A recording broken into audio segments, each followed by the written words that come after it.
Assalamualaikum warahmatullahi wabarakatuh. Apa kabar teman-teman? Kembali lagi di channel saya nih. Di video kali ini ya, saya akan berbicara mengenai masalah pekerja migran ya.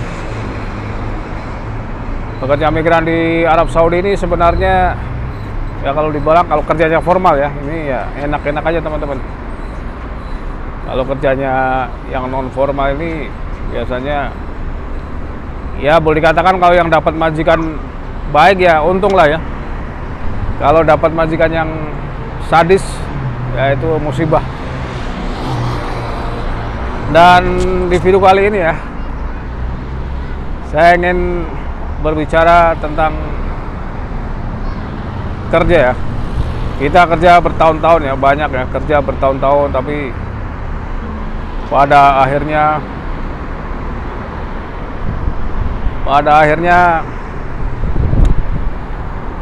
ya nggak ada hasilnya ya. Kerja bertahun-tahun, duit dikirim-kirim ya, tapi ternyata kalau boleh dibilang kerja bertahun-tahun di negeri orang tapi nggak kaya-kaya teman-teman. Nah ini kalau saya amati ya, ini bisa ada beberapa faktor teman-teman. Pertama, faktor mungkin gaji kecil ya. Gaji kecil, terus untuk menghidupi keluarga di tanah air begitu banyak ya. Jadi kadang nggak cukup. Dan bagi yang berkeluarga ya, terutama untuk suami yang bekerja itu. Dan kedua, nggak bisa ngontrol keuangan teman-teman. Duit dikirim-kirim terus, tapi yang di rumah ini ya, jadi nggak bisa ngontrol nih. Begitu ada sesuatu atau yang tidak diharapkan, seperti mungkin kena PHK di tempat kerjanya, begitu pulang kan ternyata nggak ada tabungan juga ya, yang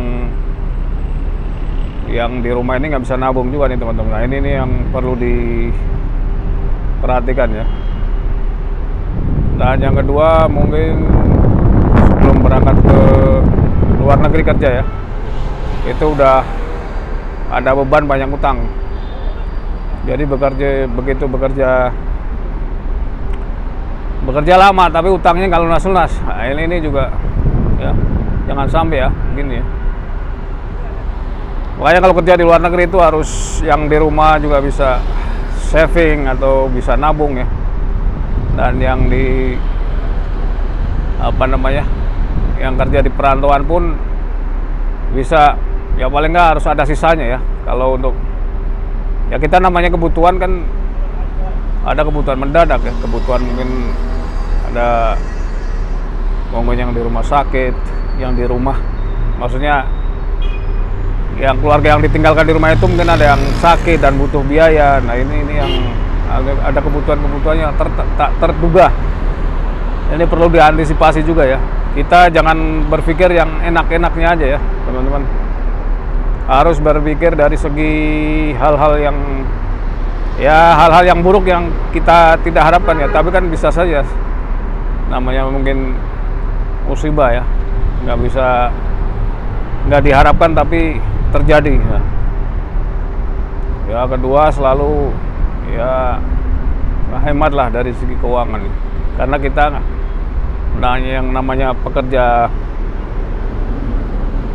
migran ini teman-teman, nggak selamanya kita di luar negeri ya. Kita suatu saat ya bakal pulang lah ya, bakal kembali lagi. Kalau kita nggak punya apa-apa gimana ya? Ya dalam hidup pun kalau menurut saya begitu juga ya. Kita hidup di dunia ini kan suatu saat akan kembali ke asal ya. Dari ya mungkin namanya hidup kan ada akhirnya juga. Tapi kalau dari segi agama kita nggak hidup, nggak ada nilai ibadahnya, ini kan ya begitu kembali lagi ke rahmatullah ya hampa jadinya. Terus ya itu makanya. Tapi saya sendiri ya, selama kerja di sini, ya alhamdulillah ya, saya udah punya rumah lah, punya rumah. Walaupun ngumpulin sedikit-sedikit, walaupun ya rumahnya rumah sederhana, cuman ya paling nggak udah punya tempat sendiri lah ya. Ya begitu, saya pun nggak akan selamanya ya kerja di Riyadh ini, di Arab Saudi, dan suatu saat juga akan kembali ya, akan kembali. Dan untuk teman-teman semuanya ya, bagi yang mau berangkat, itu nasihat saya ya, makanya ada beberapa faktor ya, kerja bertahun-tahun, yaitu yang sudah saya jelaskan tadi ya. Duit nggak ngumpul-ngumpul, nggak kaya-kaya ya, begitu baik lagi kita nggak bawa apa-apa. Itu jangan sampai terjadi. Yang perlu diperhatikan lagi adalah masalah kesehatan ya. Kita namanya kerja di Arab Saudi ini, teman-teman, namanya kesehatan itu harus dijaga ya. Oh ya, oke, di sini kita dapat asuransi, tapi kan asuransi kan ya menjamin kesehatan, cuman kan menjaga itu lebih baik ya, daripada kita sudah kena penyakit terus mengobati, kan waktunya kan akhirnya tertunda, teman-teman. Itu teman-teman yang bisa saya sampaikan ya. Nanti di video-video berikutnya kita akan saya jelaskan lagi ya, mungkin ada hal-hal yang baru nanti saya sampaikan. Dan sekian dulu, wassalamualaikum warahmatullahi wabarakatuh, semoga bermanfaat. Sampai ketemu di video berikutnya, teman-teman.